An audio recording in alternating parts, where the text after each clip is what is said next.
ধ্বংসস্তূপের নিচে চাপা পড়া প্রিয়জনের শেষ চিহ্ন খুঁজে বেড়াচ্ছেন মানুষ। কেউ খুঁজছেন হারানো স্মৃতি, কেউ লুটিয়ে থাকা পোশাক, আবার কেউ শুধু অপেক্ষা করছেন কোনো অলৌকিক বেঁচে ওঠার। বারান্দায় দাঁড়িয়ে আকাশের দিকে চেয়ে আছেন কেউ, চোখে শুধু নিঃশব্দ শোক আর বোবা কান্না।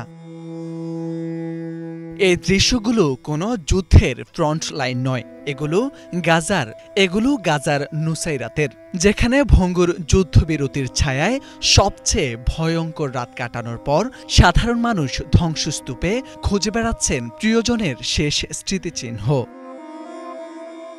গেল ২২ নভেম্বর একদিনের ব্যবধানে ইসরায়েলি বিমান হামলায় প্রাণ হারান অন্তত ২৪ জন, আহত হয়েছেন আরও ৮০ জনের বেশি। স্থানীয়রা বলছেন, যুদ্ধবিরতির ৪২ দিনে এত ভয়ঙ্কর রাত তারা দেখেনি। বিস্ময়করভাবে সবচেয়ে বিপর্যয়কর রাত বলছে ইসরায়েলি গণমাধ্যম টাইমস অব ইসরায়েলও, যা ইঙ্গিত করে মধ্যপ্রাচ্যের বাইরেও এই বর্বরতা নজর এড়ায়নি।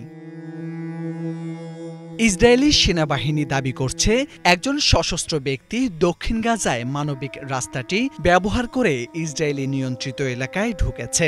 তাদের ভাষায় এটা যুদ্ধবিরতির স্পষ্ট লঙ্ঘন। এমন অভিযোগের পরেই নতুন হামলার ঘোষণা দেয় আইডিএফ। কিন্তু ফিলিস্তিনির স্বাধীনতাকামী সংগঠন পাল্টা দাবি করে বলছে, এটি মিথ্যা অভিযোগ এবং হত্যা চালানোর অজুহাত। তারা যুদ্ধবিরতি কার্যকর রাখতেই আন্তর্জাতিক হস্তক্ষেপের আহ্বান জানিয়েছেন।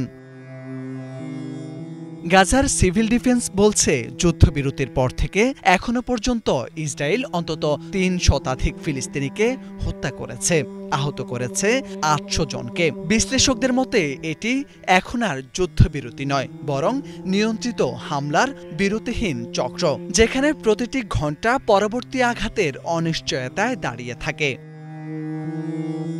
লক্ষ্যবস্তু হয়েছে দক্ষিণ গাজা, মধ্য গাজা, রেমাল দেইর আল বালা, এমনকি নুসাইরাত শরণার্থী শিবিরেও, যে এলাকা যুদ্ধবিরতির কারণে তুলনামূলক নিরাপদ বলে মনে করা হচ্ছিল।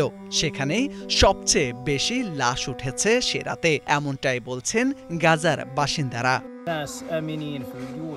আমি বাড়িতে বসেছিলাম, হঠাৎ জানলাম প্রতিবেশীর ঘর উড়ে গেছে। কাকে প্রথমে উদ্ধার করব সিদ্ধান্তই নিতে পারিনি। সবকিছু যেন এক ঝটকায় শেষ হয়ে গেল।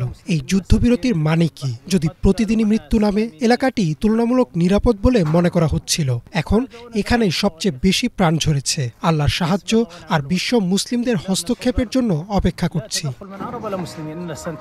গাজা এখন দাঁড়িয়ে রয়েছে অন্তহীন অনিশ্চয়তার সামনে, যেখানে শান্তি, অস্ত্রবিরতি আর হামলার মাঝের সীমারেখা প্রতিদিনই আরও বেশি ঝাপসা হয়ে যাচ্ছে।